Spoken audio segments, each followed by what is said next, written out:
સ્વજનો અને મિત્રો, મને ઘણી વખત કેટલાક જિજ્ઞાસુઓ એવો પ્રશ્ન પૂછતા હોય છે કે ગુજરાતી ભાષાની જોડણી અમને સમજાતી નથી. એક જ શબ્દ અમુક વખતે એની જોડણી જુદી બતાવતો હોય અને એ શબ્દ જ્યારે જુદા સંદર્ભમાં વપરાયેલો હોય ત્યારે એની જોડણી બદલાઈ જાય છે. હવે એક જ શબ્દની જોડણી કેવી રીતે બદલાઈ જાય? આ તો મોટી અવ્યવસ્થા ન કહેવાય? ત્યારે હું એમને કહું છું કે આપણે એની વ્યવસ્થા જાણતા નથી એટલે આપણને અવ્યવસ્થા લાગે છે. ઉદાહરણ સાથે થોડીક વાત કરીએ. હરિ શબ્દ છે, હરિમાં રને રસવઈ આવે, પણ હરીશ અથવા હરીન્દ્ર કરીએ ત્યારે રને દીર્ઘઈ લાગે. આવું કેમ? આવા શબ્દો જોઈને જ પેલા જિજ્ઞાસુઓને મૂંઝવણ થતી હોય છે. તો હરિમાં રને રસવઈ છે, એની સાથે ઇન્દ્ર અથવા ઈશ શબ્દ જોડાય છે. એ બંનેમાં શરૂઆત ઈ છે એટલે બે ઈ ભેગી થાય છે. હરિમાં રની રસવઈ અને ઇન્દ્રની અથવા ઈશની ઈ, ત્યારે એક બે ઈ ભેગી થાય એટલે એક દીર્ઘ ઈ બને. એટલે હરીન્દ્ર અથવા હરીશ લખવું હોય ત્યારે રને દીર્ઘઈ કરવી પડે. માત્ર હરિ લખીએ તો રસવઈ આવે જ. એવું રવિ શબ્દ છે. હવે રવિ એટલે સૂર્ય, એ જાણો છો. રવિને રસવઈ આવે વને, પણ રવિન્દ્ર અથવા રવિશ એવું લખવું હોય ત્યારે એમાં બે ઈ ભેગી થાય છે એટલે દીર્ઘઈ થાય. જૈન આચાર્ય મહારાજ માટે પાછળ સૂરી વિશેષણ લાગતું હોય છે. હવે એમાં પણ ક્યારેક સૂરીજી જોવા મળે છે અને સૂરીજીમાં રને રસવઈ હોય છે, પણ જો એનું સૂરી સ્વર કરવું હોય તો સૂરીનો રને રસવઈ છે ઈ અને ઈશ્વરનો ઈ બે ભેગા થાય એટલે જ્યાં પણ સૂરીશ્વર શબ્દ લખવો હોય ત્યાં સૂરીશ્વરમાં રને દીર્ઘઈ કરવી પડે.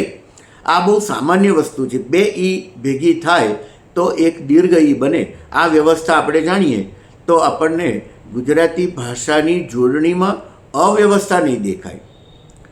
એક બીજી વાત પણ કરું. જ્યારે કોઈ ક્રિયાપદનું આપણે પ્રેરક રૂપ બનાવવું હોય ત્યારે એ ક્રિયાપદના શબ્દનો જે પહેલો અક્ષર હોય એ દીર્ઘ સ્વર હોય તો એ લઘુ સ્વર બની જાય.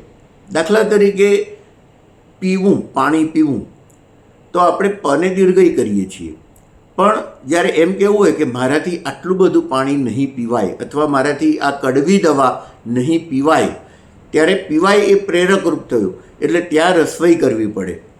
તમે જુઓ, પીરસવું તો આ રીતે કંઈ થોડું પીરસાય.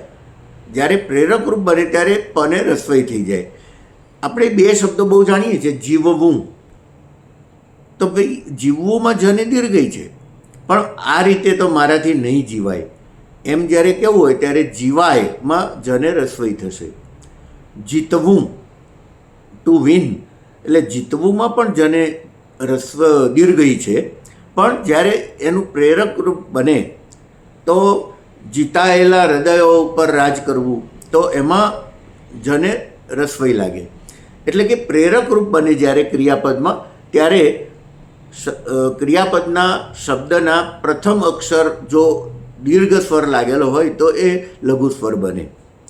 પણ એમાં એક યાદ રાખવાનું છે કે જો એમાં અનુસ્વારવાળા શબ્દો હોય તો પ્રેરક રૂપ બને ત્યારે પણ એમાં લઘુ સ્વર બનતો નથી. દાખલા તરીકે લીંપવું, ઘરમાં આપણે લીંપણ કરીએ છીએ, તો આ રીતે થોડું લીંપાય તો એમાં પણ રસ્વ ઈ નહીં થાય, લને દીર્ઘ ઈ જ રહેશે, કારણ કે એના અનુસ્વાર એની સાથે જોડાયેલો છે. ચૂંટણી અથવા ચૂંટવું, તો બગીચામાંથી આ રીતે ફૂલો ન ચૂંટાય તો એમાં દીર્ઘ ઉ જ રહેશે, કારણ કે અનુસ્વારવાળો શબ્દ છે. એટલે અક્ષરો ગૂંટવા કે એ બધામાં જેમાં પણ ક્રિયાપદમાં પ્રથમ અક્ષરમાં અનુસ્વાર આવતો હોય અને એનો સ્વર દીર્ઘ હોય તો પ્રેરક રૂપ બને ત્યારે પણ એમાં દીર્ઘ સ્વરનો જ ઉપયોગ કરવાનો હોય છે, ત્યાં લઘુ સ્વર કરવાનો હોતો નથી. એવા બીજા કેટલાક શબ્દો પણ આપણને જોવા મળતા હોય છે. હવે તમે જુઓ કે કેટલાક લોકો આવું પણ કહેતા હોય છે કે કોઈકમાં શાંતિ શબ્દ લખ્યો હોય તો શા ઉપર મીંડું કર્યું હોય એટલે અનુસ્વાર કર્યો હોય. તને તો રસોઈ છે શાંતિમાં, પણ શા ઉપર અનુસ્વાર કર્યો હોય છે. અને કેટલાક શબ્દોમાં શા ઉપર અનુસ્વાર કરવાને બદલે જે ત છે એને ન અડધો જોડેલો હોય છે. શાંતિ અથવા ક્રાંતિ, કાંતિ, આ બધા શબ્દોમાં. તો આ બધા તીવ્ર અનુસ્વારવાળા શબ્દો છે, એટલે એને અનુસ્વારના બદલે તમે અડધો ન વાપરી શકો. પણ જ્યાં મંદ અનુસ્વાર હોય ત્યાં અનુસ્વારના બદલે અડધો ન કે મ ન વાપરી શકાય. એવો એક શબ્દ છે અંબર. એમાં અનુસ્વાર ન મૂકવો હોય તો અડધો મ મૂકી શકાય. એટલે કેટલાક અનુસ્વારવાળા શબ્દમાં અડધો ન આવે અને કેટલાકમાં મ આવે. એ આપણે એના ઉચ્ચારને આધારે નક્કી કરવાનું હોય છે.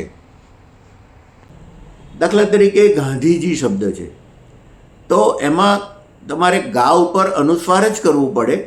એમાં ધીને અડધો ન જોડી શકાય, નહીંતર ગાંધીજી થાય.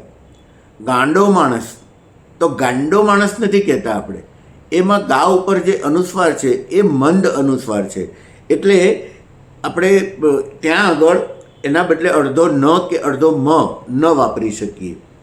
કેટલાક માણસોને પેટની ફાંદ વધારે હોય છે, તો એમાં ફાંદ નથી, ફાંદ છે, તો એ મંદ અનુસ્વાર છે. એટલે આ સામાન્ય છે કે તીવ્ર અનુસ્વાર હોય તો એના બદલે તમે અડધો ન અથવા અડધો મ વાપરી શકો. પણ મંદ અનુસ્વાર હોય તો તમારે શરૂઆતના અક્ષર પર અનુસ્વાર જ કરવો પડે. આ ઉપરાંત ઘણા બધા એવા નિયમો છે કે જે આપણે જાણતા નથી, એટલે ગુજરાતી ભાષા અઘરી પણ લાગે છે અને અવ્યવસ્થા ભરેલી લાગે છે. પણ થોડોક સમજવાનો આપણે પ્રયત્ન કરીશું. મને લાગે છે કે આપણા આ પ્રયત્નો આપણને ગુજરાતી ભાષા સરળ છે એ સત્ય સુધી લઈ જશે. Rohit Shah runway YouTube channel આપ વધુ સંખ્યામાં સબસ્ક્રાઈબ કરતા રહો છો. આપના પ્રતિભાવો મને પ્રોત્સાહિત કરતા રહે છે. એટલે જુદા જુદા વિષયો ઉપર નવા નાનકડા વિડીયો બનાવીને આપની પાસે આવવાનું મને ગમે છે. ફરીથી મળીશું. ખૂબ ખૂબ આભાર.